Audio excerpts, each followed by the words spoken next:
Good evening and welcome to Cliffyland's Global Cooking Challenge. Tonight we are cooking country number, sorry about that, it's country number 161, I need to change that, South Sudan. So we are cooking the food of South Sudan tonight here at the Global Cooking Challenge. It's night 1 of 2. Tonight we'll be making a Sudanese peanut chicken and a South Sudanese tomato salad. Hey there, Yolanda. Thank you for liking the restream. How you doing? So, South Sudan is the world's newest country. It is right there. It is the southern part of what was once the entire nation of Sudan, which was then the largest country in Africa.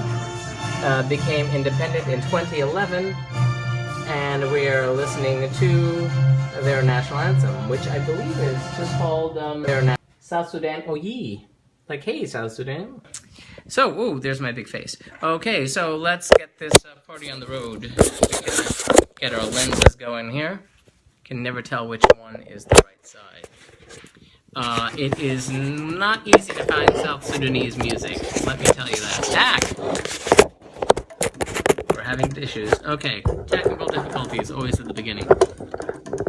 Okay, so we did find South Sudanese music though, so that's what we got. Hopefully I won't need to be skipping too much of it.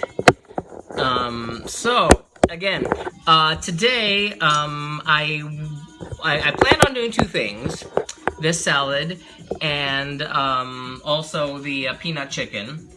Also, I wanted to do a prep work for Tuesday's dish.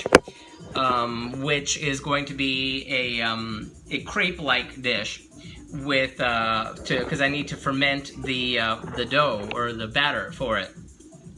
However, I discovered that what I thought I was going to be using millet flour, and it turned out it's sorghum flour. And who doesn't have sorghum flour sitting around the house? Turned out I did not have sorghum flour sitting around the house. So I'll do that tomorrow. Who knows, I might have a surprise stream. In any case, hey Savelle, I see you there. Thanks for popping in. So let's get started on our tomato salad. It's going to be a lot of tomatoes.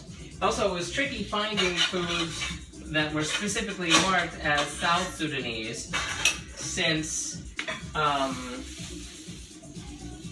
you know, most things are going to be listed as Sudanese in general, and there is a geographic difference. So that brings up the issue of what's going to be found in one place and not the other. And that has to do with the geography. So we're going to be getting to the geography of South Sudan and the history of it because it's interesting. It's also very, very sad. South Sudan is kind of the world's saddest country right now. Even though other ones are getting more attention. But there's a long history and reasons for that whole situation, which we'll get into while I prep. You always get history during prep time. So grab your pens. So South Sudan, about to whip up some guacamole and watch you cook. Great, thanks Yolanda, thanks for coming by. The South Sudan is a landlocked country, as if you find it on the map. It's, like I said, it's very, very sad. I hate to say that, but it's true. It's very sad, and it's kind of surrounded by other sad. So it has Sudan at the north, and Ethiopia on the east, and Kenya on the southeast, and the Uganda on the south, and the Democratic Republic of Congo on the southwest, and Central African Republic on the west. And a lot of those countries are very let me know when to screenshot. Sure, here's a tomato. Screenshot. Here's coring a tomato. That's what it looks like. So I hope you got it. Okay, so anywho, so the where they are is important, because the fact that they're landlocked is kind of like the biggest deal. Because, thank you, Yolanda. because landlocked countries tend to be the most difficult countries, the most troubled countries. I mean, from Afghanistan to Central African Republic to a bunch of others, because you don't have a port to the sea, and that really kind of limits a lot of what you can do. So what you have here is this rather large country. It's like, what, the 46th largest country in the world, which puts them like in the top third. Millennia ago, the ancient Egyptians kind of made their way through Sudan, what is the territory of Sudan and southern Sudan, and the people in this area traded with what was called the land of Punt, which is mentioned in the Bible and such too. If you saw the Somalia post, you'll know that that is part of Somalia, but parts of that ancient land are also in Ethiopia. So the way that that worked was that for years it was kind of taken over by different tribes and peoples and such. And but as the Byzantines worked their way down, they got kind of most of the way down through Sudan. But then when the introduction of Islam, that brought things down. They kind of came in and brought in Islam to basically what is to the Sudan proper, North Sudan, if you want to call it that. They didn't make it all the way down to the south. And then when the British came in, the missionaries came in. So South Sudan is mostly Christian, whereas the north of Sudan is mostly Muslim, which it leads to one differentiation. Another being that the geography is different. There is a large swamp, which is the size of the state of Indiana, which sits square in the middle of South Sudan. They have actually rather good farmland, and then they discovered oil. Most of the oil fields in Sudan are all in South Sudan. So this is kind of the backdrop to what happens. So the British come in when they did the Scramble for Africa and looked that up. Hey Lydia, how you doing? Thanks for the restream. So the Scramble for Africa was basically when the European nations sat down together and kind of carved up the continent, said this one's for you, this one's for me. And that happened at the end of the 19th century. And so the British kind of came in and said, okay, this one's ours. And they kind of ruled Sudan through the, hey Lydia, hearts and flowers back to you. So they ruled all of Sudan until 1956, I believe, when Sudan became independent. But in that deal was a deal that South Sudan would be autonomous. And no sooner did the nation become independent than they said, okay, all bets are off. Hey Tammy, how you doing? Hearts and flowers and popcorn to you too. So, Sudan becomes independent in 1956 with the deal that South Sudan gets to be autonomous. 10 seconds later, they said, no, maybe not so much. And which started a civil war. And so South Sudan fought from 1956 to 1971, which is a long time, when they sort of officially got some kind of autonomy. And that kind of held until 1983, when it started up all over again. So then they were back again at war from 83 till 2005. So again, a long period of civil war. And finally, they got to an agreement. They said, okay, you can get to be independent. You can have a referendum, yada, yada, yada.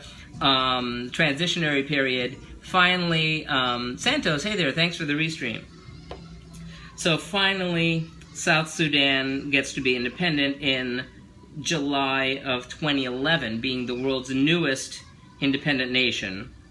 The newest UN member.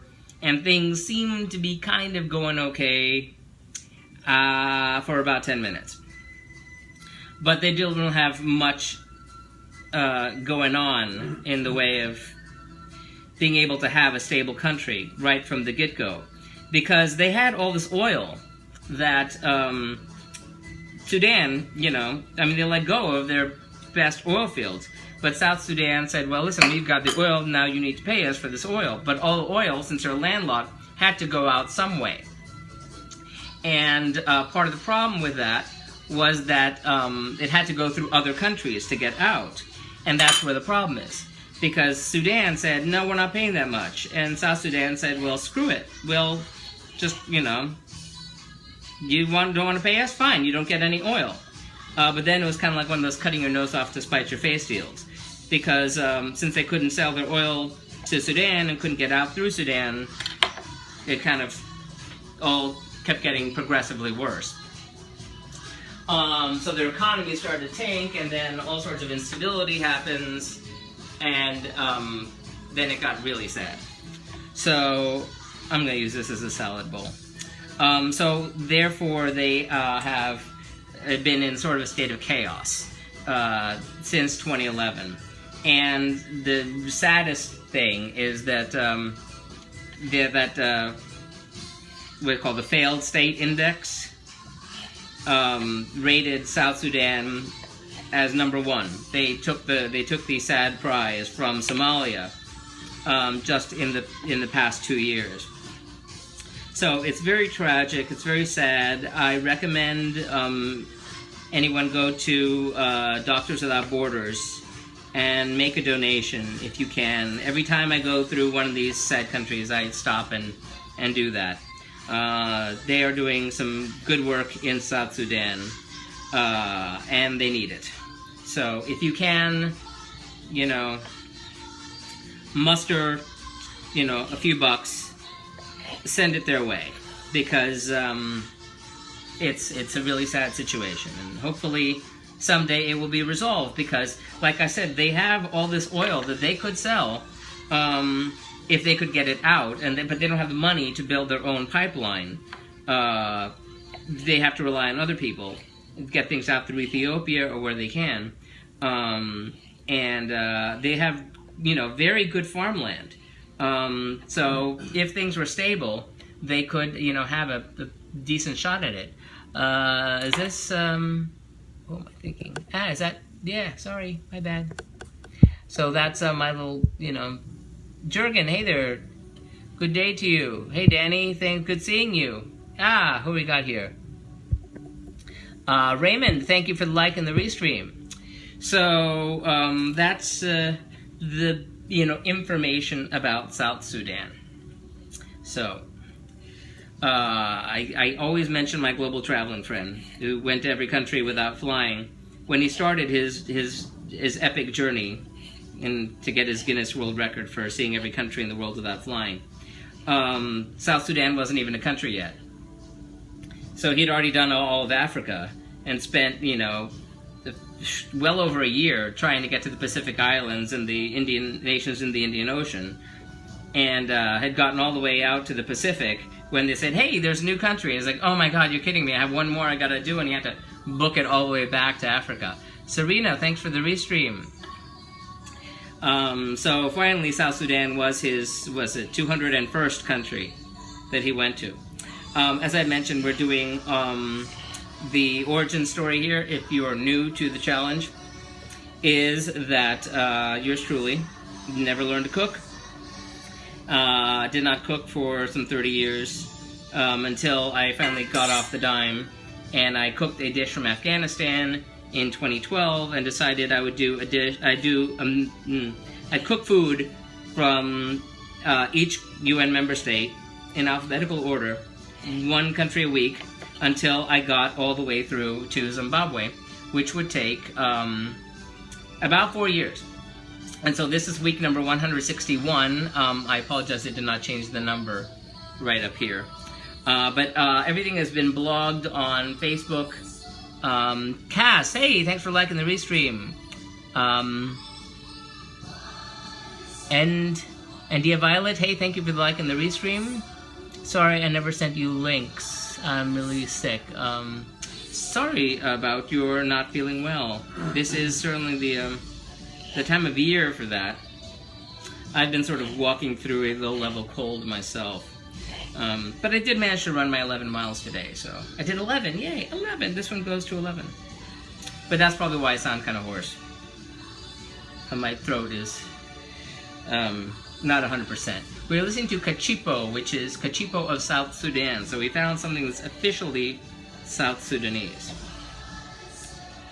So, so we're slicing and dicing our tomatoes for our tomato salad. And hope everyone is doing well.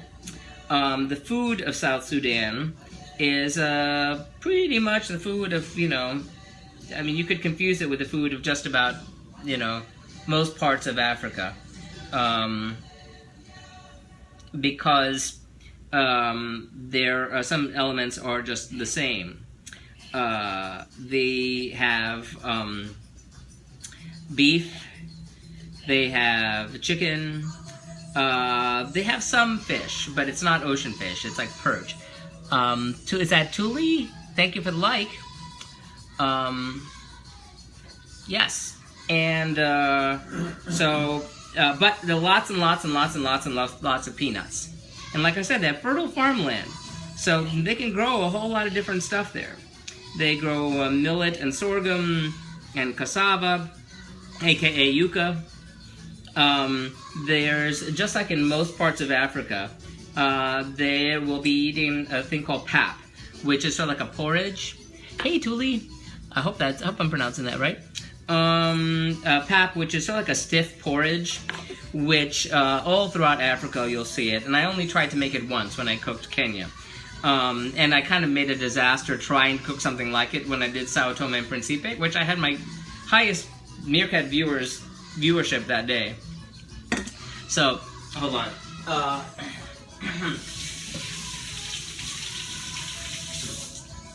But normally that's just kind of like a ball of sticky dough, which you grab it, you press your thumb into it, you make a spoon out of it, and you eat from the center of the family-style dining. However, we're not doing that. On Tuesday, we'll be making the crepe-like bread that is their specialty. And like I said, I was going to start fermenting the dough for that today until I realized I didn't have sorghum. I have a fatty liver. Sorry to hear that. I hope it's just, you know, a thing that's not a serious problem. Okay, we're going to dice 2 green onions. I need to find them, so hold on. I'm going digging. I'm going on a hunt. Okay, so I knew I had green onions. Problem is, they're not the world's freshest green onions, so let me get rid of the yuck.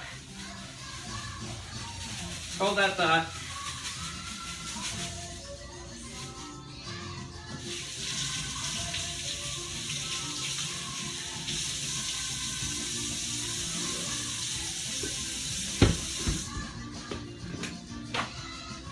Okay. So, whoa, I missed everything. They want me to lose more weight, but I can barely eat. I'm sorry to hear that. I know it's difficult. I was much heavier 5 years ago. Before, you know, you've probably heard my story of running. So I don't need to tell it again. But I was stuck to the couch. And I started running about 5 years ago, and now I can't stop. And I lost a ton of weight. And hey, thanks for liking the restream. And now some of the same problems that you mentioned, I'm okay with. So I hope things work out for you. So these are green onions, which, like I said, are not, they've been sitting around for a little while. And hey, so I'm losing parts of these that don't look really fresh. Theoretically, I'm only using 2 of these green onions, but they don't look really great.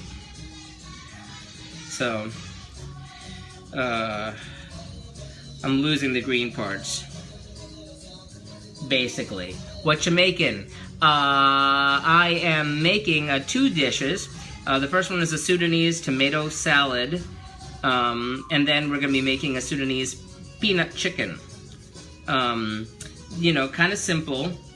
I noticed a number of dishes, which, there isn't a whole lot that labels, you know, specifically as South Sudanese. They'll eat a number of different things, usually like pieces of goat or sheep, lamb in a, you know, in a stewy water, which isn't really what you'd call a recipe.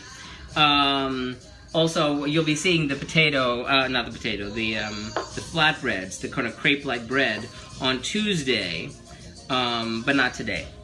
And I'm only supposed to have 2 spring onions, but like I said, I'm losing the green parts here, so maybe I'll lose those too.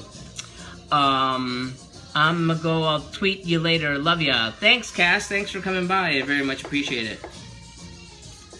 Hello, hello, hello, hello, hello, everyone. GS1X. So, I'm chopping up these spring onions, or green onions. Spring onions are technically a different beast, even though they're very related, and if you're in a recipe and you see something calls for spring onions and all you can find are green onions, you're probably okay, unless you're being, you know, really picky about things. So this is calling for the tomatoes to be diced and seeded as we've just done over here, and now the spring onions. And once I get that going, I need to remember to take a picture for the blog. Yes, the blog. Everything is located at cliffyland.com. You can just find everything about the dish, pictures, links to the original recipes, reviews of kind of how it went, and links to these videos you're watching right here if you feel like going back and seeing something you may have missed. So, and information about the country as well. You can see everything going back to Afghanistan, which is way before Meerkat started. We started streaming on Meerkat week number 131, which was Pakistan. So now week 161, so that's 30 weeks ago. So it's our 30-week anniversary, I guess. So, love your pics on the blog. You take more pics than I realize. Yes, a lot. It's scroll. It's like one of those deals. If I could, I'm not a web design person. I know if I could put each dish in a separate thing, but yeah. Maybe someday. Okay, green onion. So now we're gonna get a green chili pepper, and you know what that means. I need to take my precautions.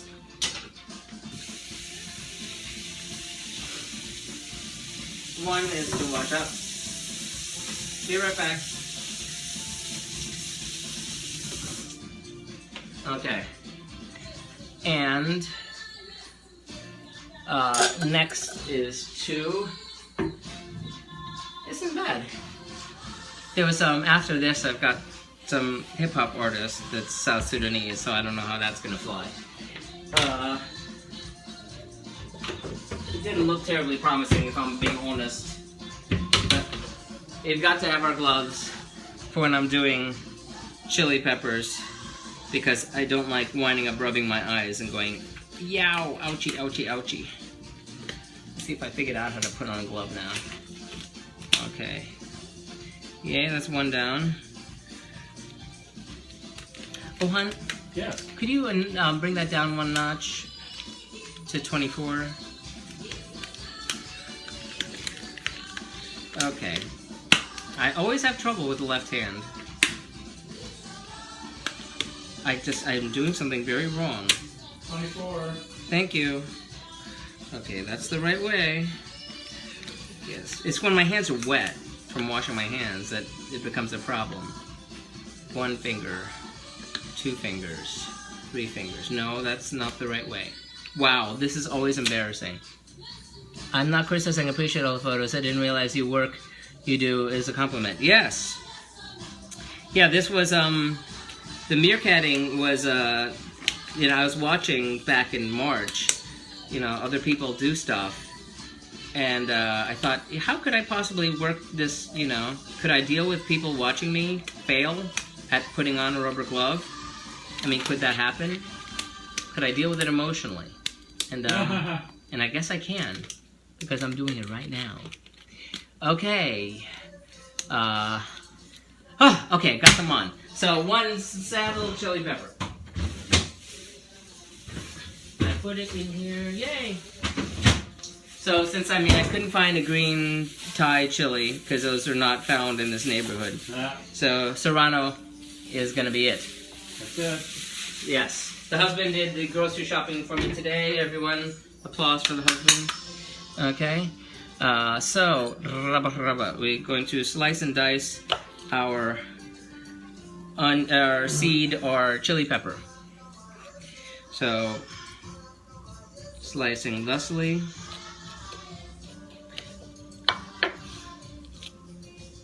Okay, and to de-seed it. Now, I've seen the Swedish Food TV guy, like, so quickly, but if I just kind of swipe it all out, it's going to fly all over the room, which is my constant problem of not having that happen.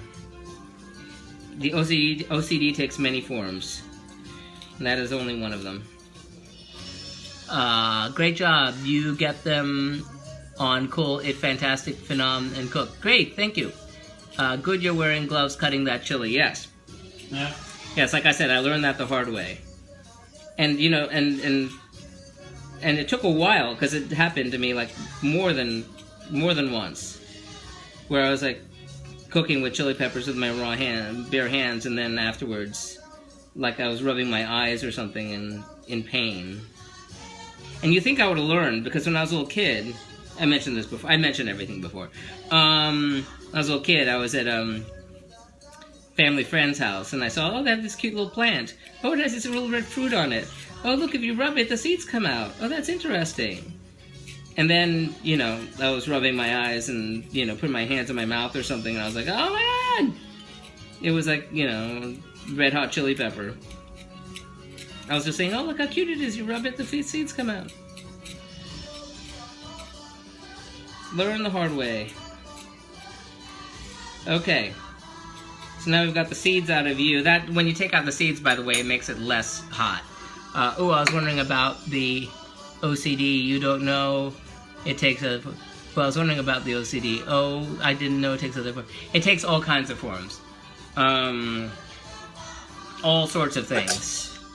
OCD is, you know, anxiety.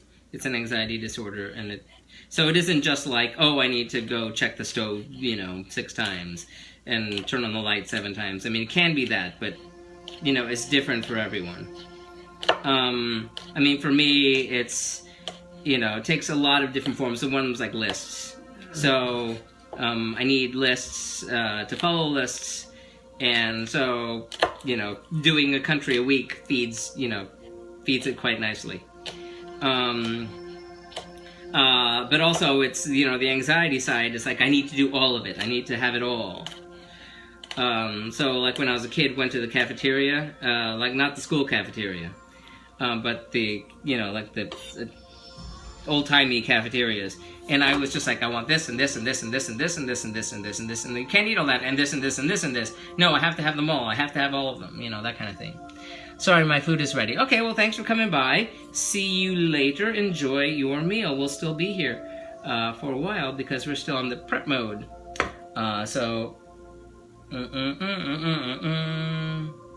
Okay, here. This is the chilies going into the tomatoes and green onions. Okay. And sorry, yes, enjoy your dinner. Yes. Okay, so we got you in there, hands free, and I'm going to clean my knife. So I'll be right back.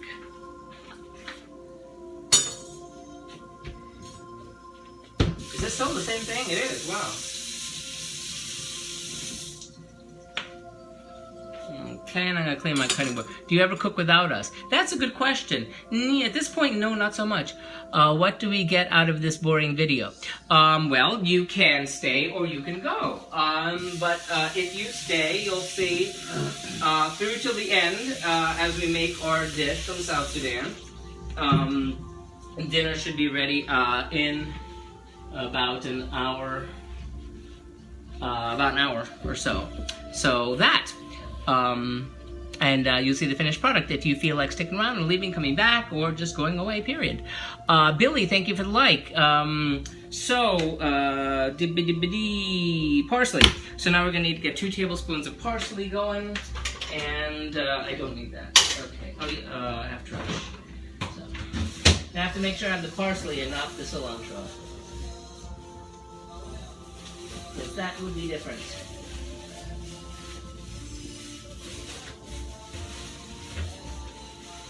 Okay.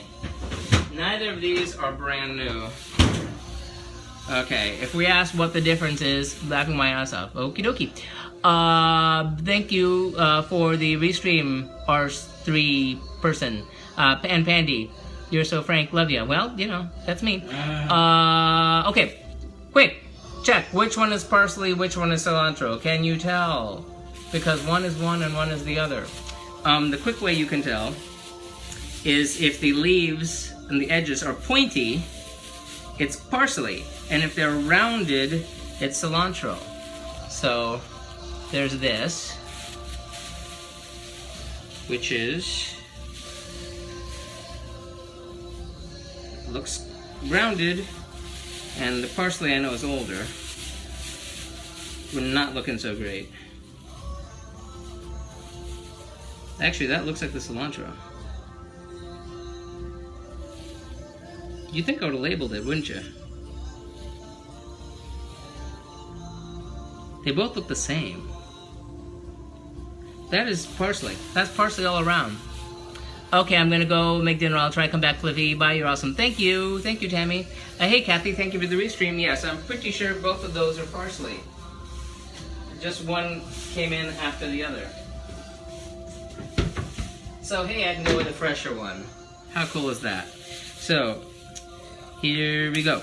We're only needing 2 tablespoons worth, and believe it or not, I've actually gotten to the point that I think I can eyeball how much I need out of a bunch for 2 tablespoons. The only drag is pulling it out. This is, like I said, where you need, you know, child labor. I cut cucumber the other night thinking it was one of my zucchini. Oh, you've seen that happen here. Oneida have parsley, and I have parsley, and I still have used it. Okay, and oh, I need the trick some gave me is put a paper towel in with the parsley, which I've cleaned before, incidentally. I've washed before. In case you didn't notice me washing it now, that's why. But to put a paper towel in. You didn't just buy parsley, right? Yeah, I didn't think so. Okay.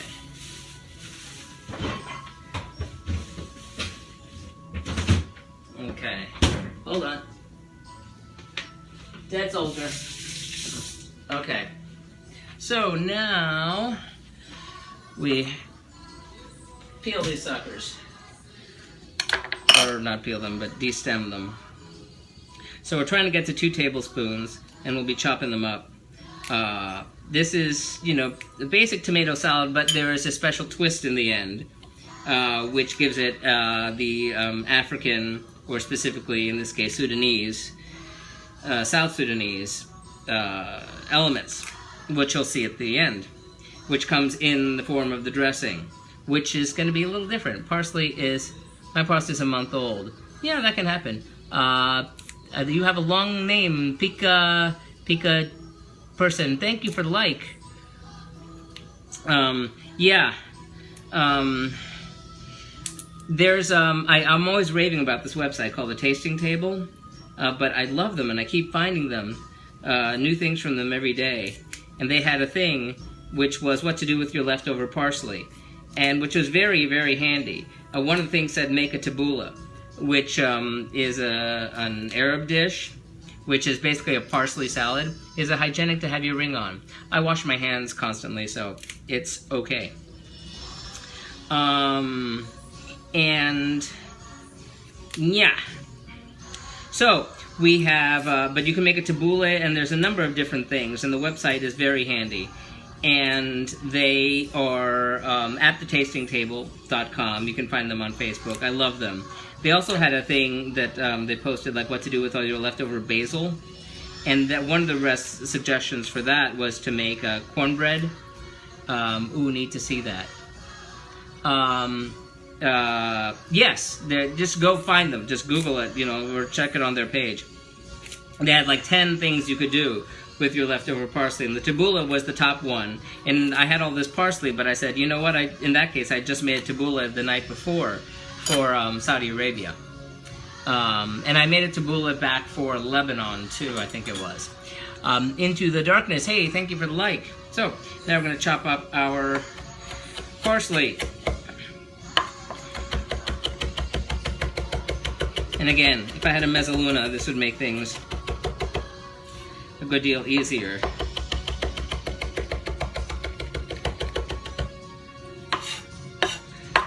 A mezzaluna is this knife that has looks like half a moon with handles on both ends, which is just perfect for this kind of thing, because it's time consuming, and I never get it perfect, but I try.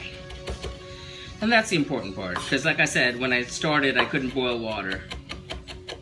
So the idea that I'm sitting here like, having people watch me chop up parsley is kind of nuts. So, have also been sort of thinking about, because the last day for this section, this incarnation of the challenge is July 27th, when we will be cooking the last night of Zimbabwe. And I've been imagining what to do next, from having a big Puerto Rican blowout, since it's not a UN member state. It is part of the United States. But that's my peeps. So I've thought about that. I've thought about doing a number of the disputed countries, which are not UN members, which brings us a level of controversy, which brings in everything from Kosovo to Taiwan to Palestine to Western Sahara. I don't know if I feel like doing Vatican City, not that they have a cuisine, but before maybe starting all over again in a different form. Because y'all haven't seen, A through O, and I've gotten a heck of a lot better since I started. And y'all have taught me certain things like, hey, taste your food. Basic stuff that I never paid attention to. Okay, that's as good as that's going to get, and I think it's well more than 2 tablespoons. So, we're going to add the parsley here. Okay. That's going to be 1 focus. Thank you. And we're going to... So, I declare you 2 tablespoons of parsley. Have you done England yet? And if so, what did you do? No, I have not. That's going to be part of the United Kingdom, which is going to be falling sometime, I'm thinking like around June or so. So, I mean, I know I must be doing a whole week of the UK. So England will be part of that. Not exactly sure what. I imagine I do fish and chips or shepherd's pie or something else, but I haven't been focusing too much on those biggies that are way off in the distance. I mean, I have wondered, from day one, people said we're going to do for the United States, and so, I kind of planned that one out, years ago. In any case, so we've got our stuff here, our tomatoes, our spring onions, and our parsley. And we're going to add another bowl to the mix here. So, into this bowl, we're going to get our whisk. And here's what makes it African. Because I need peanut butter. everything has peanut butter. And in this case, we're going to want like raw, organic, unsweetened peanut butter. And you can find it in jars and stuff at, you know, your grocery store. The fresh market that the husband went to didn't have it on the shelves, but they actually had like their own fresh-made raw peanut butter. So that's what we're using. Because everything throughout most parts of Africa will involve peanuts, aka ground nuts. And you know what? I'm going to use, and this is roughly a tablespoon. We're going to get 2 tablespoons of the peanut butter. I declare you 1 tablespoon. I dub the 2 tablespoons. Okay. Get off of there. Get up off of that thing. Shake it, you'll feel better. Alrighty. So now we have our peanut butter in the jar. And right in the bowl. I need to take a picture of that. Because you'll notice I have a ton of peanut butter back there because we got peanut butter happening in both dishes here and then in the dishes that we're doing on Tuesday. So into here, now we need to go on a hunt in my cabinet of oils and hope against all hope that I'll recall properly that I have peanut oil. And indeed I do, yay! You know, if I had that brain, I would have checked beforehand. Longhand. Okay. So, we've got peanut oil. So everything is peanuts here. And spoon. So to here, we're adding 3 tablespoons of peanut oil to the peanut butter. So, 1, 2, 3.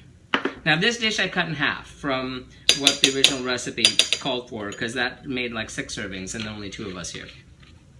Saving the peanut oil over here for later. So now that we have the peanut oil in with the peanut butter, abracadabra, we're going to mix this up. First let me mix it with a spoon. A little bit. Then we're going to be adding some stuff to this. Okay. So getting this a little on the liquidy side. Okay. So now we're going to add the juice of a lime. So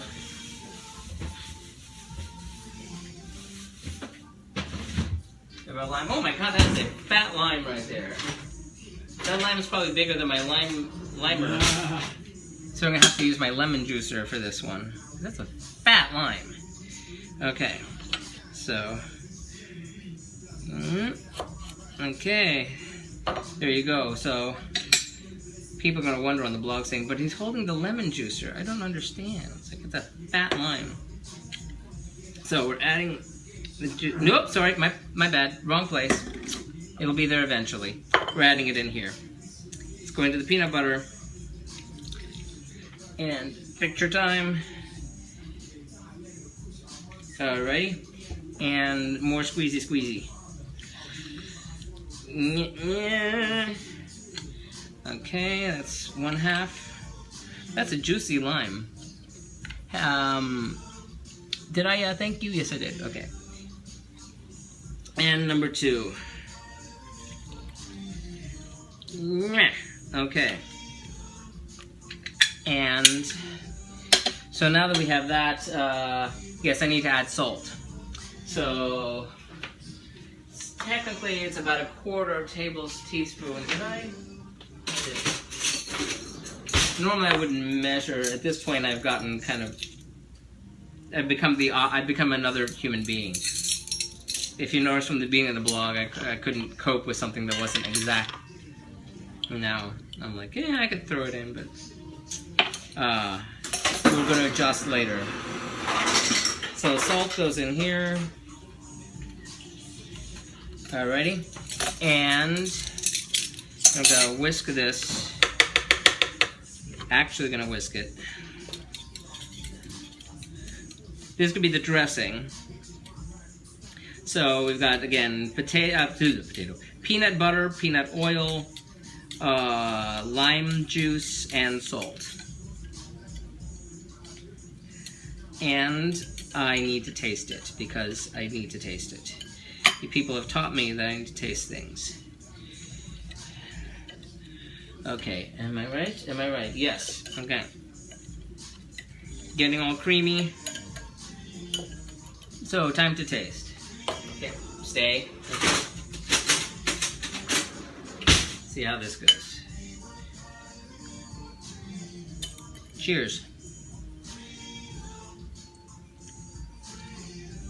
Interesting. Lego was that? Who was that? Who was what? Oh, that? Oh, that's my husband. He is the guinea pig who gets to eat all the food. Okay, so now the dressing goes on to the vegetables, and I'm gonna mix it up with a wooden spoon, or maybe I'll get two. Okay, so on to the veggies you go. Blanc, right there. And yeah, this is the rapper I was mentioning, who is South Sudan 104 soldier. So we'll see how that goes. Okay, now I'm not whisking this. No, sir. I'm using our wooden spoons to mix this all up. And these are small servings. It said it served 6, and then I cut it in half to make it serve 3, but I think it's going to serve 2 quite nicely. So now that we have that, and I can just set that in the fridge and move on to dish 2, which happens surprisingly fast, which is kind of why I started at 6. Some of these dishes will, like stews and something, will sit there forever, and I need to start like insanely early. But these, not so much, except for all the time that it takes to ferment the dough for the crepes, which we'll be making. The crepe-like bread, which we're making on Tuesday. Again, that was smart. Okay, that's really smart. Okay, anything left in there? Okay, we're going to wash this all off, but first I need to find out which one I want. That's this one. Okay, need to clean. Oh, cool, does he enjoy the food? Yes, yes. Thankfully, things have been getting better over the past, couple of years.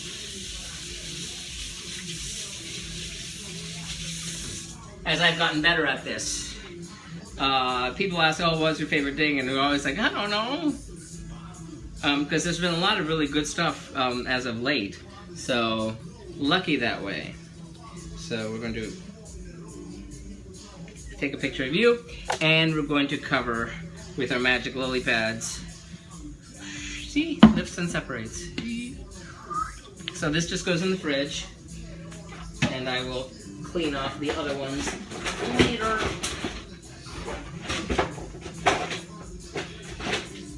Okay. Okay, on to dish numero dos. Number 2, which is our South Sudanese peanut chicken. And for that, I need to get off the dime too sweet, because time gets away from me here. Always does. So, I need to get this all out of the way, because I'm going to need this for our rice cooker. The following dishes could be served over rice. Nothing special, nothing fancy about the rice this time. We're just going with regular long grain rice. So for that, I need the rice cooker. I mean, I could, cook it the old-fashioned way, but when it's just basic rice, I just bring out the rice cooker. Right there. So for you, don't stab yourself. I'll put you here for now. Let me get the rice. Standard long grain rice. And since it's just the 2 of us, I'm just making a cup of rice. So I've got our my hands don't reach inside. There's a million different kinds of rice cooking around the world. There's a million different kinds of rice and a million different ways to prepare it. You know, some say to soak it, some don't. Some say to, you know, use a risotto. Some are thicker, some are, so this is just basic long grain rice. You know, it's so hence no magic extras this time. We've done things with magic extras before, not this time. However, I am going to add salt because the rice tends to get bland. It's just a thing I do. I don't know if it's the right thing to do, but I've just gotten so tired of bland, boring rice. So I'm not even taking pictures of this. So that goes into the rice cooker. That takes about half an hour while it sits. So let me plug you in over here and set you to cook. Okay, so that's what I want to get done first, because more than once you've seen me go, okay, and I serve it over rice, and oh crap, I forgot to make rice. So, alright, so now we're doing the chicken, which is the 2 chicken breasts which I need to dice. So that's going to wind up in here. And we have our 2 boneless, skinless chicken breasts, which, to tell the truth, doesn't terribly excite,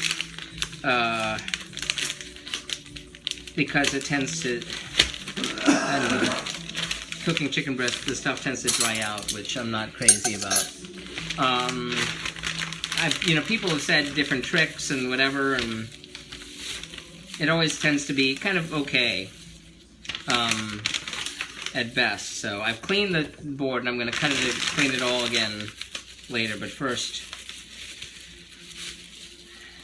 address the chicken. Hello, chicken. So you've been pre-boned and skinned and such. Okay.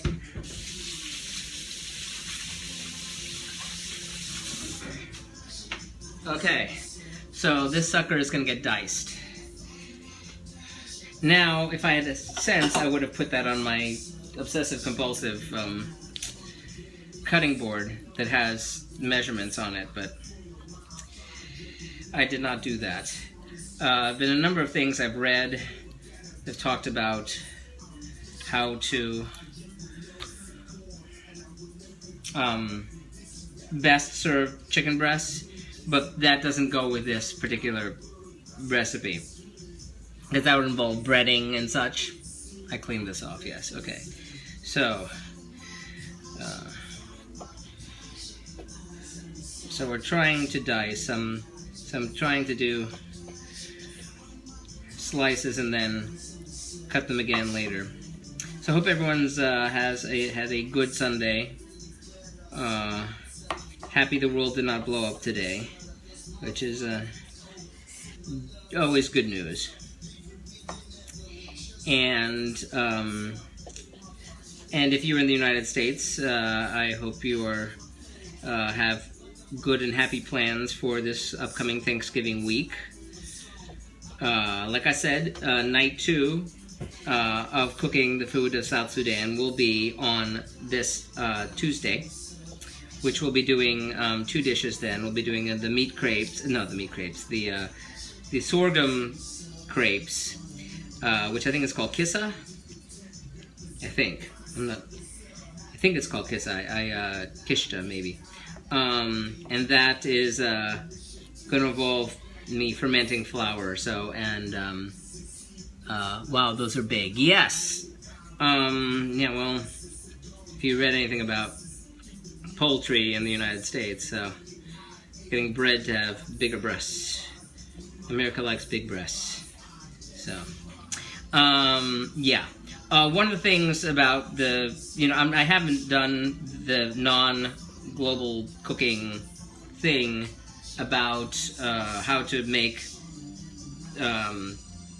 tasty boneless, skinless chicken breasts that are juicy and tasty, and I found the magic recipe for that. but that is not this. But the one step on that involves pounding the bejeezers out of the chicken breast to make them flat. And that's usually the first step. But that's not what we're doing here. I'm just trying to get rid of this fat here. Okay. Well, this isn't awful, but it's not really great either. Music I'm speaking about. Okay. What did I do with the trash? I thought I had trash. Well, we're gonna have another one. Okay. Suddenly I'm reminded of, was it Young Frankenstein? When he comes to the door, and he says, "My, what huge knockers!" And it's the door knockers. Okay. So, dicing these, it did not say how small. I guess the only key is that they're roughly the same size, which is usually a problem for me. But we'll see if I get any better at it. Okay. And so they're going to get fried, and then put aside, and then while the peanut part of the peanut chicken happens, and then they'll come back. I found, for South Sudan, again, there's very few recipes. They have, you know, more pressing issues than publishing recipes of their food. But there is one sort of PDF, which is specifically of South Sudanese food. The dishes are in English, the recipes, and they're really basic names, like beef with spinach, chicken with rice. English is one of the official languages in South Sudan, although there's a number of tribal languages as well. But yes, also their capital, South Sudan, is Juba, which is the biggest country, biggest city rather. But they, for some reason, they have plans to pick a new capital, and some countries do that, which, you know, sometimes works out, like, and sometimes it doesn't. Like when Brazil, when they moved their capital to Brasilia, they kind of made a city in the middle of the country, and they just said, we're going to build a city over there. And that's what they done did. And it's, you know, modern architecture of, you know, was it the 60s? Equatorial Guinea has their capital. Well, okay, we're not cooking Equatorial Guinea today, but just so you know, Equatorial Guinea is on the east side of Africa, and it's sort of like kind of around the equator. It's kind of near the armpit of Africa, but it's an itty bitty tiny country, and part of it is a little bit on the mainland, and part of it is an island off the mainland. But the capital is on the island and not on the mainland. But now they want to move the capital to a city on the mainland, which is just like Myanmar, aka Burma. I mean, you probably grew up thinking the capital of Burma was Rangoon. I forget how it's pronounced these days, like Yangon.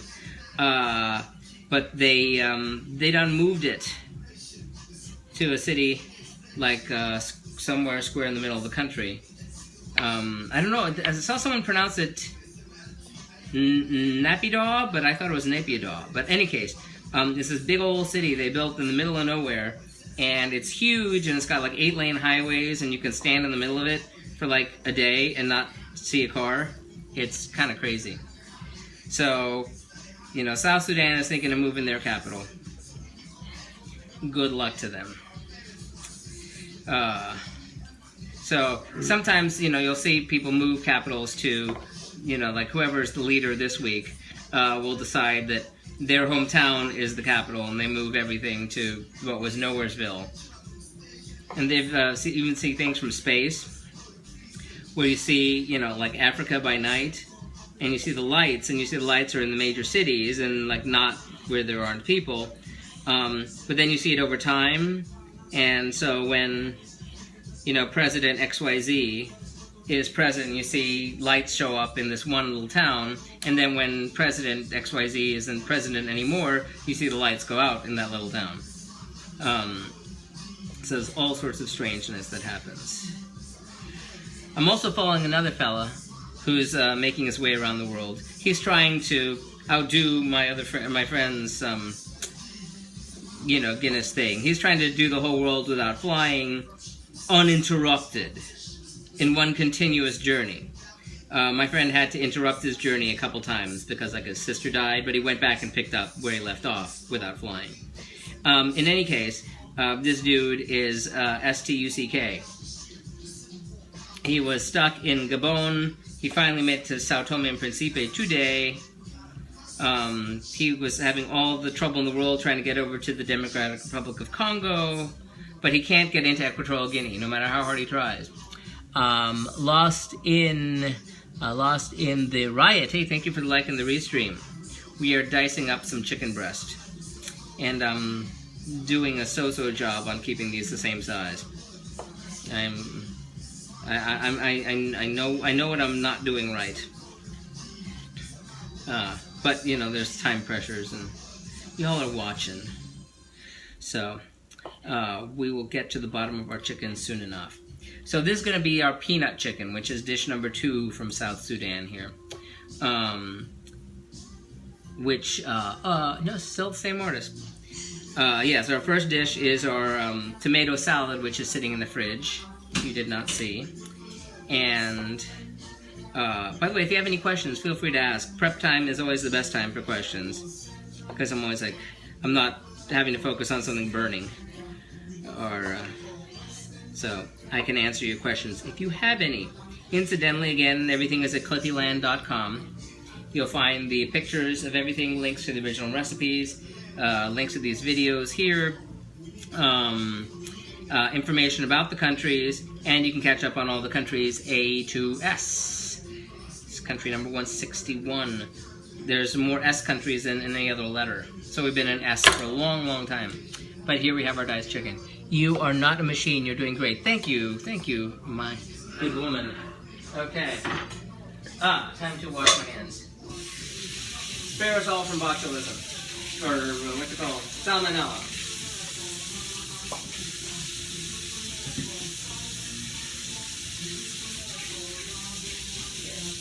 Must be clean. Must be clean. Not clean. You know, I'm so about, cleaning everything all the time. And poultry scares me more than just about anything else. Because of that. But it makes me wonder, like, you remember that episode of Friends where Joey and Monica each had the turkey on their heads? And I just wondered, like, those are the plastic things, right? Because I would not want a face full of salmonella. That would scare me.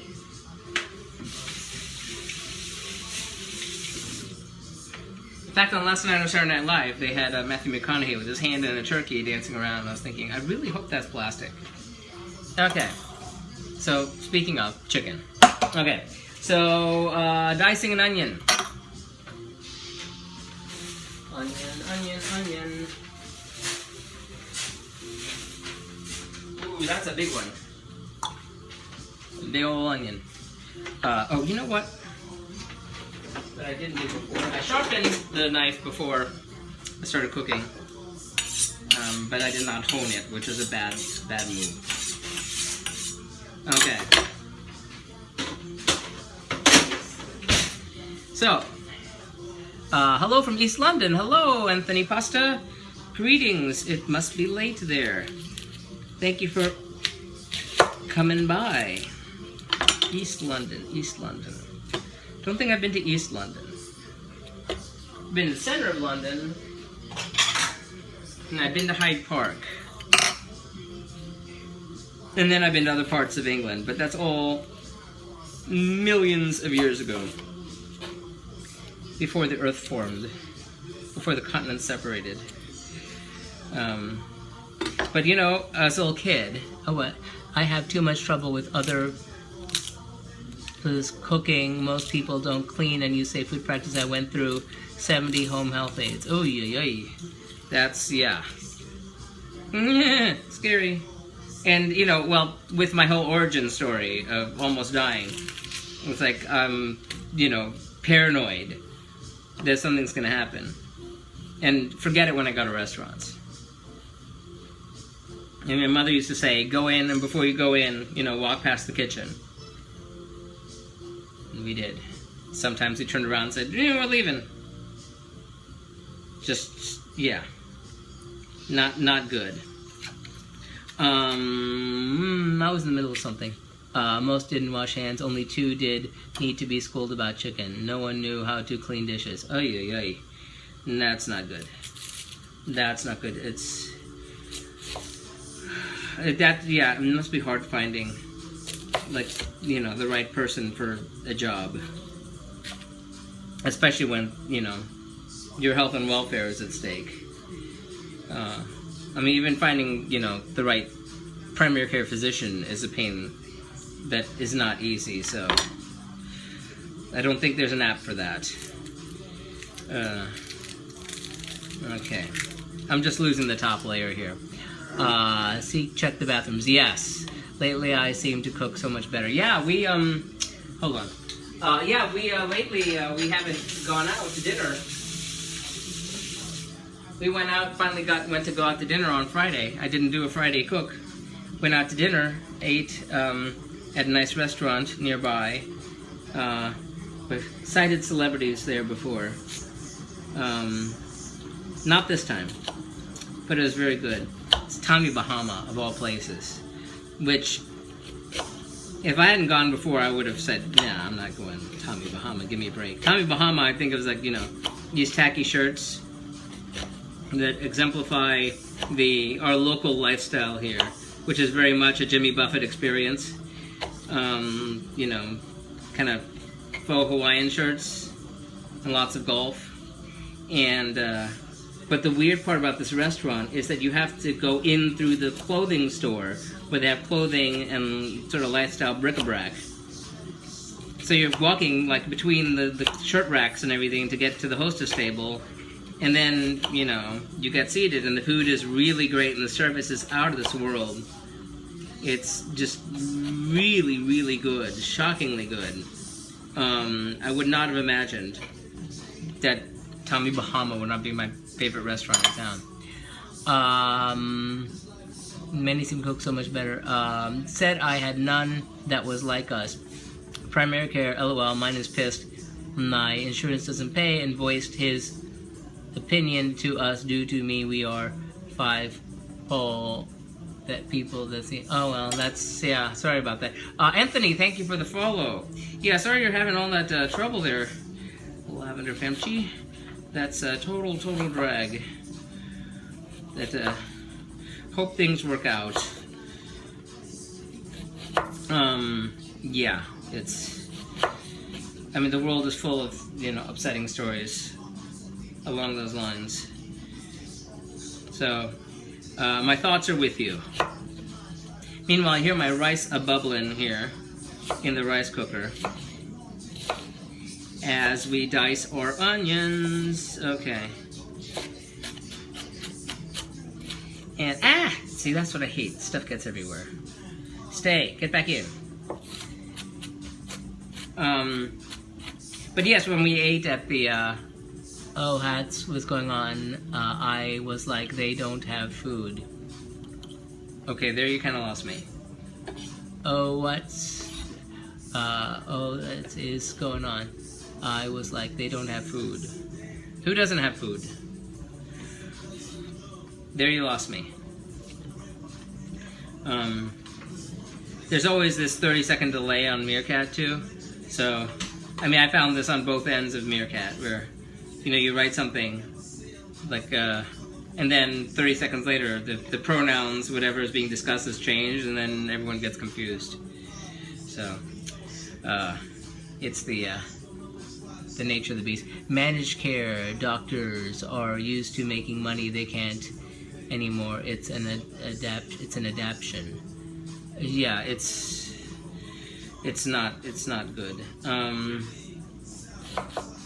I mean, we're working it through. We're working it through. Good luck to you.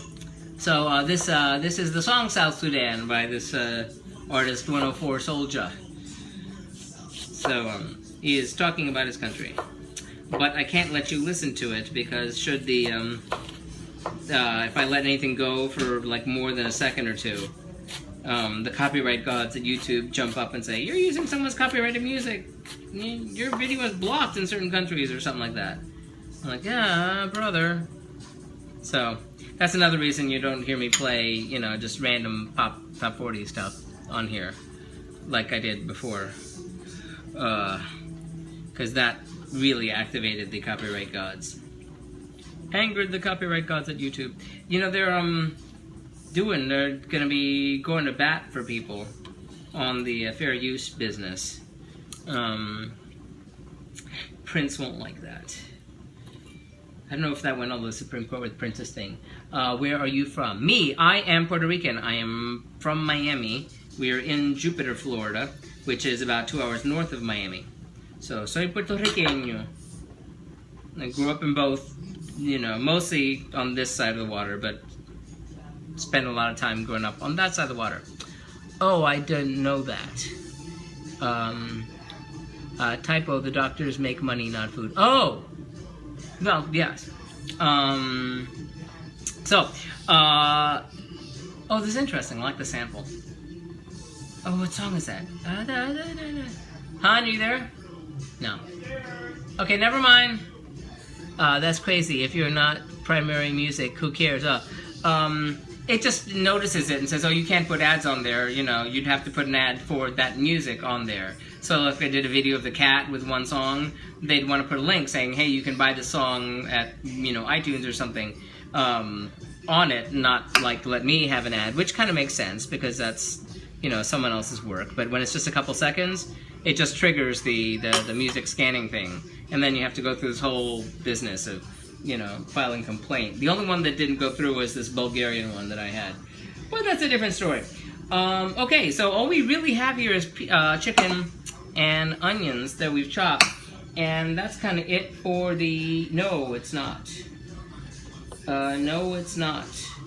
Because I need another tomato. I think I need another tomato. Hold on. I think I goofed. I forgot to add the prepping the tomato to this, so hold that thought. No, not you. Okay. Dibbidi. We're looking for the peanut chicken. Peanut chicken. Drum roll, please. Come on, peanut chicken. You can go away now. It is 1 tomato. Yes, I forgot to dice my tomato. So I have 1 more tomato to dice. See, I knew there's a reason that I had the husband buy a giant pile of tomatoes. Because they're tomatoes for now, tomatoes for later, tomatoes for tomorrow. So, get another bowl for you. And we'll try to do this one a little quicker. Yeah, but but I've been putting all the videos up on YouTube. In addition to, they're all automatically cached. So if anyone feels the need to come back and see, you know, maybe they missed the end or the beginning or, you know, something, you don't have to sit through the whole boring, you know, watching everything. And you can see kind of what it looks like at the end without having to sit through everything. But now I have it on YouTube. So if you care to do so, it would be nice if you could go. I'm starting my stuffing for turkey on Tuesday. Oh wow. Yeah.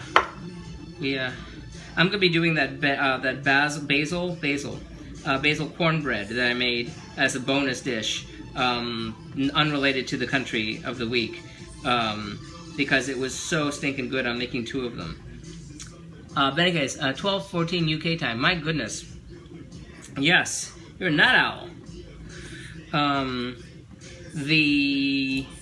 That's late. I had someone, there's a point I was making this bread, it was a daytime thing I was doing, because I had to let the dough rest, and I had a number of people from Australia and Singapore on. But this one dude was like, oh, it's 4 in the morning here, and I was thinking, what are you doing on Meerkat at 4 in the morning? Get some sleep. You work the night shift? Yeah, maybe you work the night shift. No, there's one person who's a doorman who is out there who watches. So, if you're used to watching security cameras, this isn't that much different, is it? Except someone's cooking and talking to you. Okay, so now that we've got you, I found it hard to find the chickpea flour bread. It looks great. Ooh, did you? You found it? You found the chickpea flour and you made the thing? Because that was really great. I need to make that again. That was for, I think it was Macedonia or something. That was really simple. It was like chickpea flour, bang.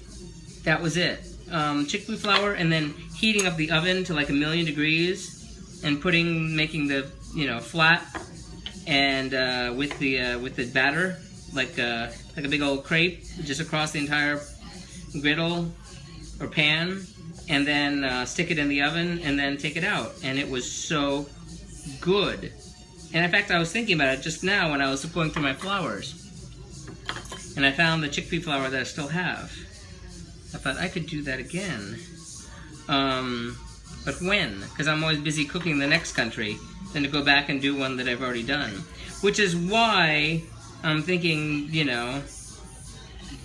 phase 2, after we're done with, Zimbabwe, to go on to bigger and better things, involving, starting over again to a larger audience, in some way. Got ideas stewing in my brain before I do that Afghani stew again. Stews and stews and stews. Okay, okay, so we finally got our tomatoes. Okay, now I'm done with chopping things. Okay, so and thankfully this doesn't take long to cook. Be right with you. Right with you. Okay, you come back, and you. I always have to clean my knives like immediately, because I don't want crap gunking them up, getting dried. Incidentally, you don't put your good knives in the dishwasher, because they don't live well. Where I store them is embarrassing, so I'm not showing you. I need a better place to store my knives. That's the short answer on that. Okay, so we're gonna move all you over this way, because this is where we're gonna be working, amidst all the plastic bags. Okay, you, Matt, hey Clifton, thank you for the restream there. Okay, and we're ready to move. I like to move it. I like to move it. Okay, here we go. Stand by for another troop movement. Get my camera ready too. No. There we are. Okay, everybody move. Everybody move. Okay, this is the stove. Esta es la casa. Okay, so I'm gonna get out my skillet. Did you need something? No, there was a song thing. I was saying, was it right? The Wild Wind, Ultravox, was it? Reap the Wild Wind. Yeah, that's what they're using a sample from, which I thought was kind of groovy. Okay, so hopefully you're not going to fall into the batter like you did last time. Okay, hope you can see. So we're going to heat up our oil, and I need to make sure how much I'm using here. Oh, we've moved on to something else. Okay, something called ceasefire. Okay, we're going a tablespoon of the peanut oil into the pan. We're going to use more of it later. Like I said, everything in Africa, it's not everything, but, a great bunch of of what's in Africa, food-wise, involves peanuts. So if you got a peanut allergy, don't go to Africa, because everything will put you into anaphylactic shock, because there's peanuts everywhere. Okay, so we're heating you up, and then I'm going to need a plate. Well, I'll use this bowl for our chicken once it's brown. So we're going to brown the chicken first. And while that heats up, I'm going to need to set out 2 more tablespoons of peanut butter. DJ Marsky, thank you for the like and the restream up there. Is there a that spoon right there? That's perfect. Thank you. Okay, you read my mind. Me? Yes. Okay. Let me swap this out.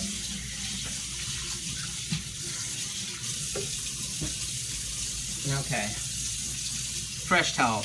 Okay, while that heats up, I'm going to put out 2 tablespoons more of the unsweetened, unsalted peanut butter.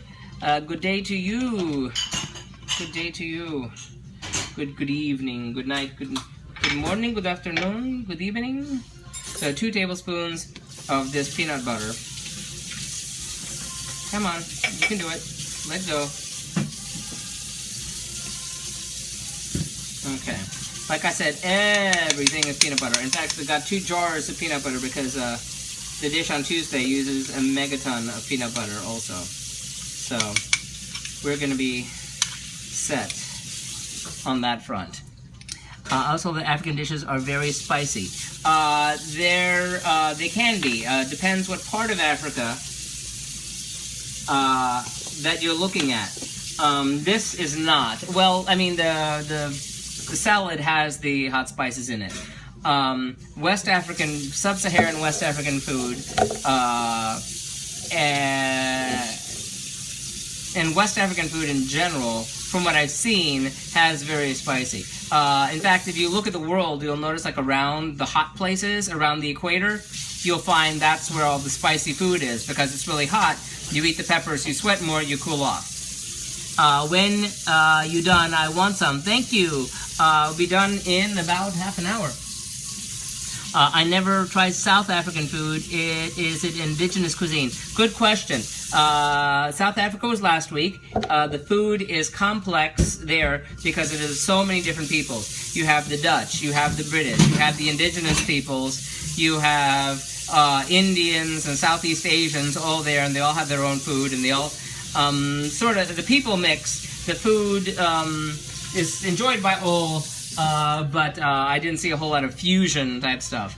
The indigenous stuff is very good. I did find the challenge last time of the problem with that being that I couldn't, the stuff that I found, either, I'm browning the chicken here, by the way.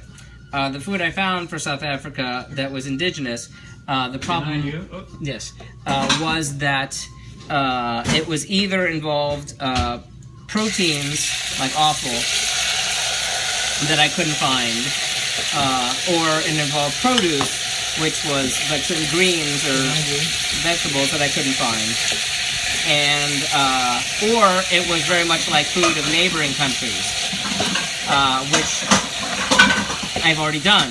So I felt kind of bad I didn't do a whole lot of indigenous cooking for South Africa, even though I've done a lot of that for Botswana and Namibia and, you know, Kenya and, you know, other neighboring nations. I mean, Mozambique. I agree, every culture influences each other. Yes, indeed. The last week, and you can find that on the blog at cliffyland.com, right here, .com. You can see last week, South Africa, where we made a boboti, which is the one dish which is considered most, you know, uniquely South African, which that one was Dutch and Indonesian origin, but it's the one dish that's most associated with South Africa specifically, and not elsewhere. We also made a Durban bunny chow, which was a street food, which is basically an Indian curry dish inside half a loaf of white bread as the vessel. which was very tasty, and that was inspired by, Indian peoples. And I did a third thing, and I can't remember what it was. Oh yes, the crayfish in the cream cheese pasta, which is from was from the eastern coast. So we did 3 immigrant-inspired dishes of South Africa last week, and you can check that out at clippyland.com. Right now we're browning the chicken here on all sides for a few minutes. I have this on kind of a medium, on this stove I'd call it medium-high. Okay, thanks, I'll check it out, Clippy. Great. And while it does that, I need to get a drink of water because my throat's starting to go. So you look at that, right? I'll be right back. A large amount of AIDS were from West Africa. Yes, yes. It is believed it originated in West Africa, and it's been, quite the scourge of large parts of Africa, not all of Africa. But there have been some pretty remarkable advances, even in the past few years. As I may or may not have mentioned, at one point was very, I'll say, connected on the AIDS activism in the early days. But that's a story for a different feed. Namibia, I don't know how Namibia's on that, but they've got all manner of problems. I read an article about AIDS, and people think it's a man-made disease. People believe a lot of things. In that case, that's a silly thing.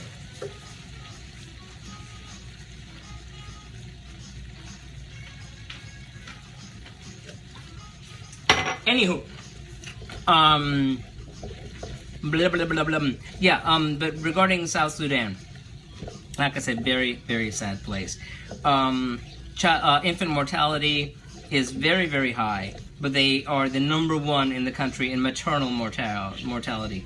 No women die in or soon after childbirth in South Sudan more than any other country in the world.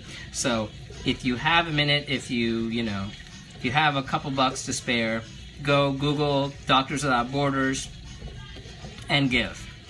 Every time I cook a country like this, it just reminds me, and I go there and I, send them some more money, because, and I put it in the blog too, because it's really, you hear about some countries, and some countries you just never hear about, and South Sudan is definitely one of them. Hector, hey, thanks for the like. I appreciate that. We are browning our chicken here, and I need to set out my garlic powder while I wait. I never ever use garlic powder, so much so that I forget that I even have it. Oh no, right there. Okay. Yes, mortality rate is low. Yes, things, they're not, this, not a cure, there is treatment, but getting people treatment is difficult enough. Now people, can take PrEP, which is, they've proven that if you take it, and you take it consistently, people don't, transmit. So you can have, I forget what the word is, non-symmetric or something, where couples or one party is positive and one is not, and they're fine. So get educated and help and do what you can. Protect yourself, protect your friends, protect your neighbors. Learn what's separate fact from fiction. So that's the more you know moment for the day. Hey, I see someone I haven't seen here in a while. I think, maybe. I'll let the person say hello if they want to. I don't want to call out people just because I see them. So we're trying to get this browned on all sides. Again, I have this on kind of a medium high, and I know I probably shouldn't be stirring it as much as I am. But this cooks like surprisingly fast. And our rice is ready over in the rice cooker. Carrie, my good woman, Carrie Osborne, thank you for the like and the restream. We are browning our chicken for our Sudanese peanut chicken. It's really basic, very, very simple. I'm trying to be patient with getting these browned. I'm turning up the heat a little bit. I hope that's not a mistake. So, this is going to go here, then gets pulled out, and then in goes the onions and tomatoes and the garlic powder, and then chicken, and then the peanut butter goes in, and then some water, and then we're good. And then it goes over the rice. But like I said, I want this to actually brown, which may take more patience than I normally have. So that I'm getting some more water. So talk amongst yourselves.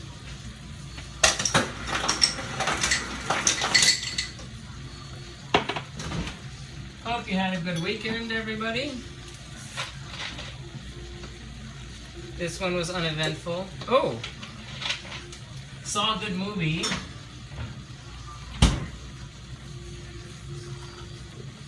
Saw the movie Spotlight yesterday. Kind of disturbing topic. True life story. Is likely going to be up for a number of Oscars. So, if those kind of movies are your thing, I really recommend it. Spotlight, the movie. We try to see all the Oscar-nominated movies before they get nominated, and sometimes we don't get to. Like, we didn't finish off last year's, which still bugs me, because then it's going to be the next year, and there's just so much going on. Is the chicken crowd in the pan? You're writing round the brown too. Is the chicken crowd in the pan? Yes, it kind of is. You're writing round the brown too. Writing. That, I'm guessing that's a typo. But yes, if I keep futzing with it, it won't brown as much. I'm always at a quandary about this dish, and I did half of it, but still, like, how would twice that work? Actually, this dish I did the entire recipe. And there's a good amount of oil, which I'm guessing factors into things. You know what? I'm gonna give a taste just to see. I mean, it's not seasoned or anything yet. Oops. Oops. Leave. Oh, you probably mean leave it alone. Not seasoned or anything, but it seems cooked. Juicy. Tasty. You know what? I don't know. I'm feeling like pulling it out now. So I don't want it to dry out or get rubbery. It's definitely cooked.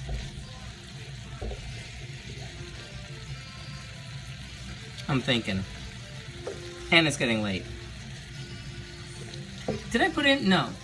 It's gonna have to simmer for a little bit afterwards too. Hey Austin, how you doing? How you doing? Good evening. Thank you for liking the restream. That is tasty as all get out, and I haven't even seasoned it yet. The peanut oil is really good. How are you, my friend? I am doing well. I am attempting to brown chicken, but I think I'm giving up on the searing part. Because it is cooked and it tastes damn good, and I don't want it to get overcooked, and it's going to simmer later also. So I'm calling that one now. It steamed. I guess it did. Yeah, I'm getting what you're saying. It cooked, steamed because of the way it was crowded and the way I was stirring it and such, versus just sitting and searing. If it had space, that could happen. So I think I'm seeing. Although I really don't understand how does one do it in batches? Doesn't that double your time? Why don't they tell you these things? These are the mysteries of the universe for moi at this point. Learning as we go. Okay. Nyama nyama nya. Alrighty. Yeah, take it off or you're gonna have rubbers. Speaking of, yes, so out you go. Turning you down. Okay. Okay. And so now we're going to add 1 more tablespoon of oil. Don't burn, don't burn, don't burn.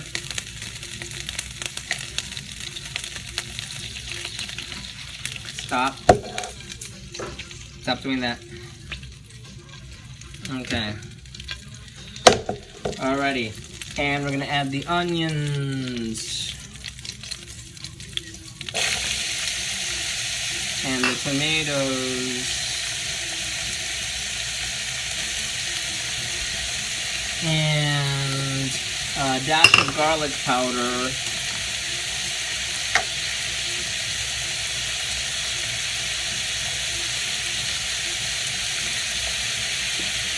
Okay, and we're going to saute you until the onions are soft.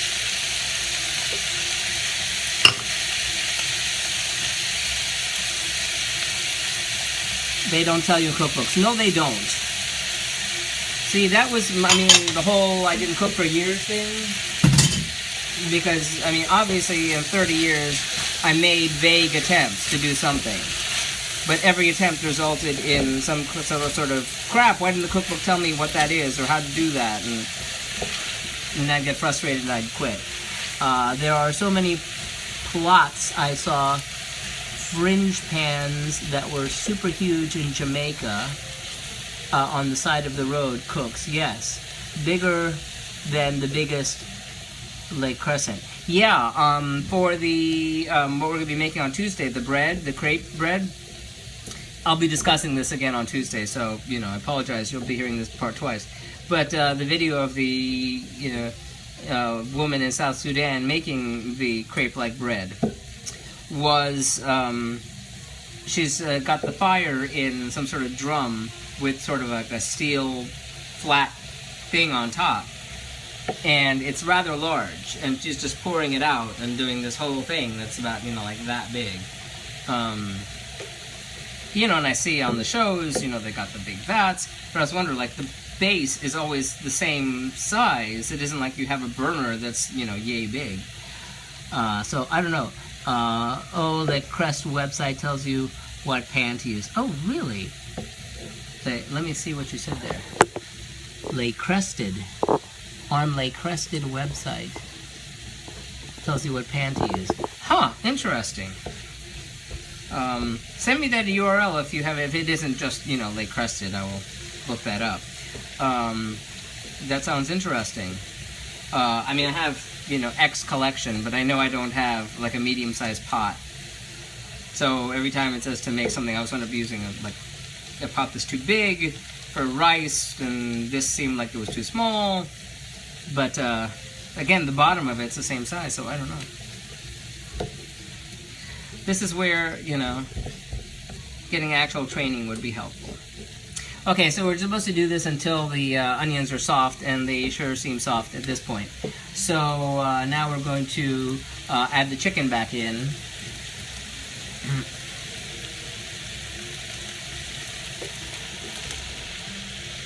And I'm going to stir in our friend peanut butter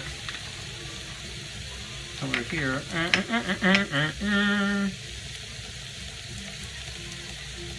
And then we're going to add some water. So peanut butter goes in here too. You got peanut butter all over creation here. Peanut butter is damn tasty. You know, the fancy French cookware. Ah, Creole. Yes. And I need to get the water before I forget.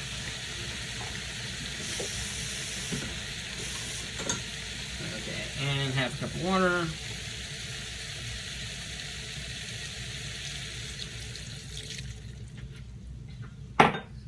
Okay, and then we're gonna stir this and simmer it for about 6 minutes. So gotta get that. Now it's weird, it didn't say, I mean usually when I see the stuff with the peanut butter it says to mix the peanut butter and water first.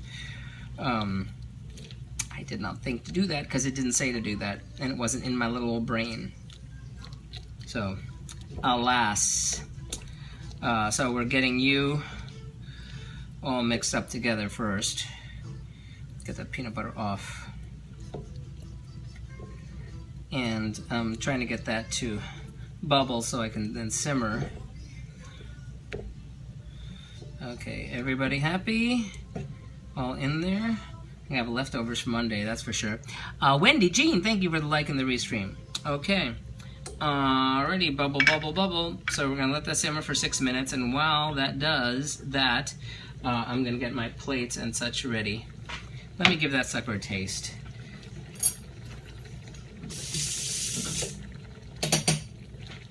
Okay. Because I think someone's gonna need salt. Didn't say anything about salt. They never tell you. Now I've learned to make the executive decision.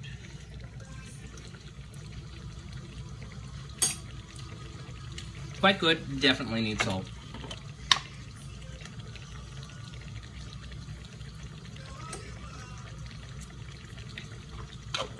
And pepper.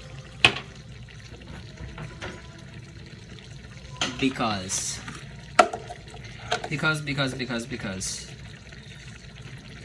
They never tell you, but I don't care. I don't care. Anybody remember the old marriage? What's the Dick Van Dyke Show? It's like the very last episode they filmed. It's like where he's imagining he's in a western, and Laura Petrie, Mary Tyler Moore, has to sing this whole song like I don't care, I don't care. Words to live by, sometimes. Hey, it's got a little browning going. Okay, let's give it another taste.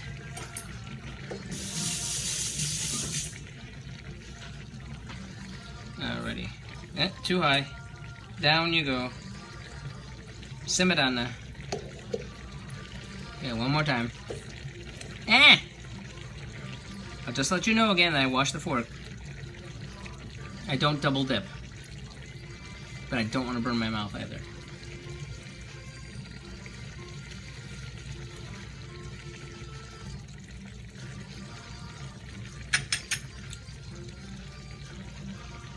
Better. Better. Okay. Time to start organizing for our plating. Okay. This will be ready before you know it. Now, normally, if I have, a philosophical view on the following, it's that I don't like putting hot and cold dishes on the same plate. However, we don't like using 2 plates. So I'm gonna break my own rule. I'm gonna put the peanut butter away somewhere. Because we have, look at all that peanut butter. That's how much we're gonna need for Tuesday. Prepare yourselves, people. If you know anyone in the area, have them come over. We're gonna have lots of leftovers. But that's on Tuesday. That's on simmer. I swear it is. Usually doesn't bubble that much on that simmer, uncovered. Okay, so plating. You know what?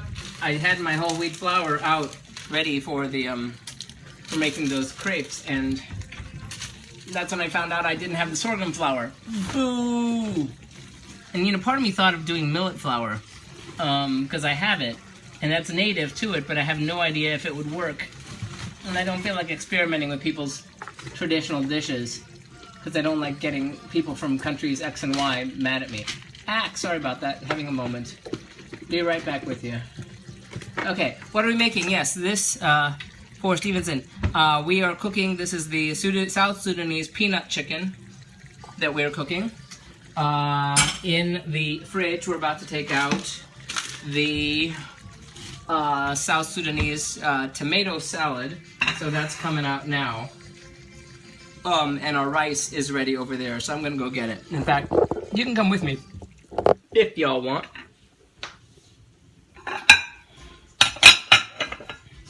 It's tricky doing this one-handed. Okay. Alrighty, Roo. We have our rice. Wow, this rice cooker spreads goo everywhere. The steam just comes out of it and coats everything in its vicinity. Lots of cleaning to do later. Okay. Off. Can you see? No, you can't see. It's our rice cooker here. Let's unplug you. You've done your job. Okay.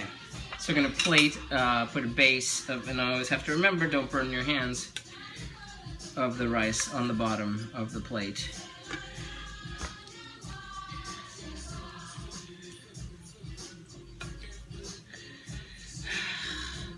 You know what I forgot to do? Forgot to fluff. I always forget to fluff the rice with a fork. Well, it's not too late. And it's gonna smash down anyway. Again, don't touch the hot metal with your hands. Fluff. Forget to fluff. You always forget to fluff. Okay. It's a basic thing, and I forget every damn time. Okay.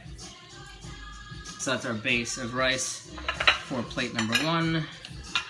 For over here, plate number 2. Same deal. Again, trying not to touch the metal with my bare hands because it is hot, and I burn my hands on more than one occasion. Again, it's only 2 of us, so I only made 1 cup of rice. Which, if I think about it, probably should have made more, since, you know, I won't have any for leftovers, but, you know, I really don't care when it comes to leftovers. Okay. So we have our base of rice here that's unplugged, so it won't burn anymore. Let me get this out, and then we'll move over to the tomato salad. Okay, the tomato salad has been sitting patiently in the fridge. So we have you right there. So it's tomatoes and green onions in peanut butter and peanut oil. So that's interesting. And that's gonna go on the side. And again, I'm not crazy about hot and cold stuff on the same plate, but you know, sometimes you gotta do what you gotta do. So, and oddly enough, like I said, it said it served 6, and I did half of it. And it seems like more like it served 4, which is fine, because I cut it in half. So you can't even see, can you? There. Okay, that's plate number 1. Well, that's interesting.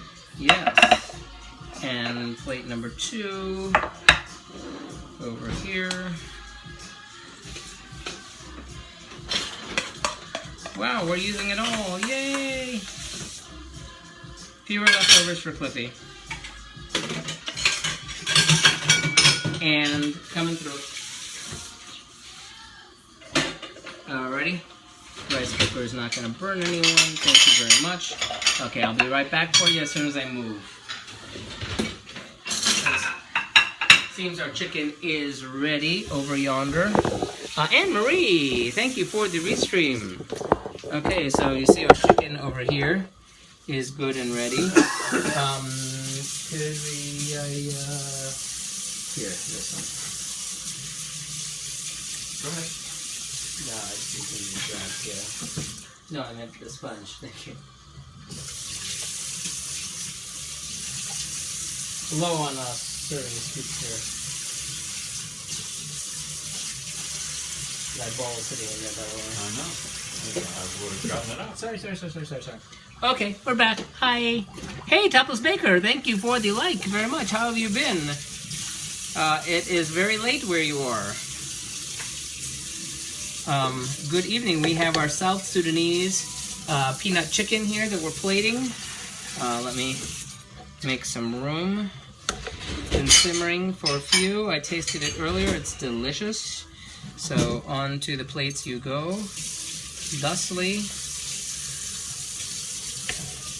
A little extra. So, ta-da. Hey, Drew, thank you for liking the restream. So, plate number 2. Coming right up.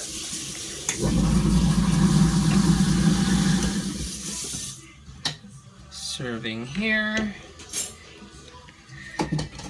Come on. Try to get some tomatoes into this so it doesn't look quite so monochromatic. And then I have some leftovers. Yay! Everything turned out okay tonight? It sure looks like it did. Let me make sure I get my picture. I'll let you look at that while I take a snap of the food.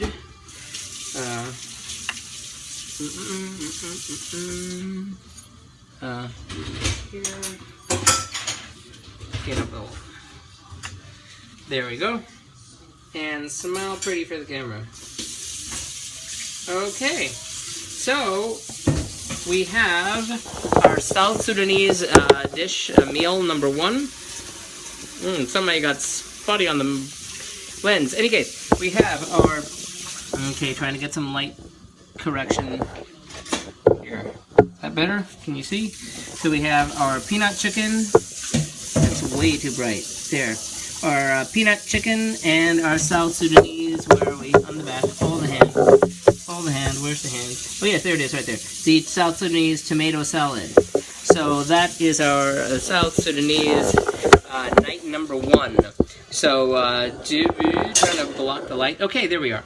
So, that's it for night number 1 of South Sudan. Thank you for coming by. Make sure you follow here on Meerkat for notifications of the future streams. Follow on Facebook or on Twitter at Cliffyland. The blog is at cliffyland.com. You can see pictures, links to the original recipes, information about the countries, reviews of how it went. Smell pretty. My mother was just saying, "Haciendo muecas." Always making faces. Thank you, Anne-Marie. Yes, Facebook, Twitter, Tumblr, Instagram, Pinterest, videos even, wow. Yes, the videos are all linked on there also, so if you want to go back and see something you missed. Great, thank you, so check that out. Oh, and subscribe, go to YouTube and subscribe. We have a channel there and trying to get some people to check that out. Just this. So thank you so much. You guys are great. Tune in on Tuesday for night 2. We're doing the really interesting crepe-like bread and a beef and peanut stew. So that should be good too. So check that out. Thanks for coming by. See you later. I gotta eat. Thanks and goodbye.